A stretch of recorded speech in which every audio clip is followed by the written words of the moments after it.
ആറ്റുകാലമ്മയ്ക്ക് ഭക്തർ UAE-യിൽ പൊങ്കാല അർപ്പിച്ചു. നാട്ടിലെ അതേ ചിട്ടവട്ടങ്ങളോടെ പ്രവാസി മണ്ണിലും പൊങ്കാല അർപ്പിക്കാനായതിന്റെ സന്തോഷത്തിലായിരുന്നു വിശ്വാസികൾ. ആറ്റുകാൽ ക്ഷേത്രത്തിന്റെ മാതൃകയിൽ താൽക്കാലിക ക്ഷേത്രം കെട്ടിയുണ്ടാക്കിയാണ് അജ്മാനിൽ പൊങ്കാല മഹോത്സവം സംഘടിപ്പിച്ചത്. ആറ്റുകാലമ്മ പ്രവാസി സമിതിയുടെ നേതൃത്വത്തിലുള്ള 11ാമത് ആറ്റുകാൽ പൊങ്കാല മഹോത്സവമാണ് അജ്മാനിൽ നടത്തിയത്.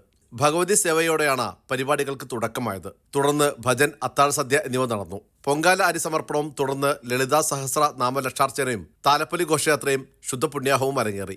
ഉച്ചയോടുകൂടി പണ്ടാരടുപ്പിലേക്ക് തീ പകർന്നു. വിശ്വാസികൾ പൊങ്കാല അർപ്പിക്കുന്ന ഭക്തിനിർഭരമായ കാഴ്ചകൾക്കാണ് പ്രവാസ ലോകം സാക്ഷ്യം വഹിച്ചത്.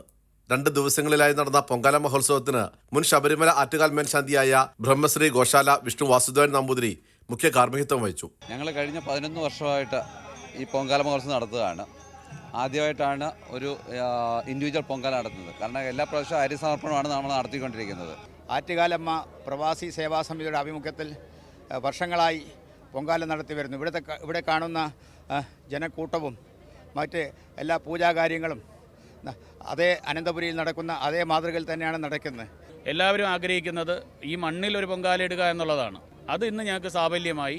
അത് ഇവിടെ 75ഓളം പൊങ്കാല ഇവിടുത്തെ ഭരണാധികാരികളുടെയും എല്ലാവരുടെയും സഹകരണം കൊണ്ട് ഞങ്ങൾക്ക് ഇന്നിവിടെ അനുവാദം കിട്ടി. എനിക്ക് എന്താ വാക്കുകളില്ല. എനിക്ക് അത്രമാത്രം എന്നെ ദേവി അനുഗ്രഹിച്ചെന്ന് പറയാം. ആറ്റുകാൽ പ്രവാസി സംഘടന ഇവിടെ നടത്തുന്ന എല്ലാ പൊങ്കാലയ്ക്കും ഞാൻ അറ്റൻഡ് ചെയ്യാറുണ്ട്. അങ്ങനെ ഇന്ന് കിട്ടിയ എൻ്റെ ജീവിതത്തിലെ ഏറ്റവും വലിയ അഭിലാഷമായിട്ട് കരുതുകയാണ്. അന്യദേശത്താണെങ്കിലും പൊങ്കാലയെ ആത്മസമർപ്പണമായി കടന്ന ഭക്തർ അജ്മാനിൽ ഒരുമിച്ച് കൂടുകയായിരുന്നു. ഭജൻ ഭാരതി ഭാഗവതർ ശിവകുമാറും സംഘവും അവതരിപ്പിച്ച നാമസങ്കീർത്തനവും കുട്ടികളടക്കം നിരവധി പേർ പങ്കെടുത്ത താലപ്പൊലി ഘോഷയാത്രയും ശ്രദ്ധേയമായി.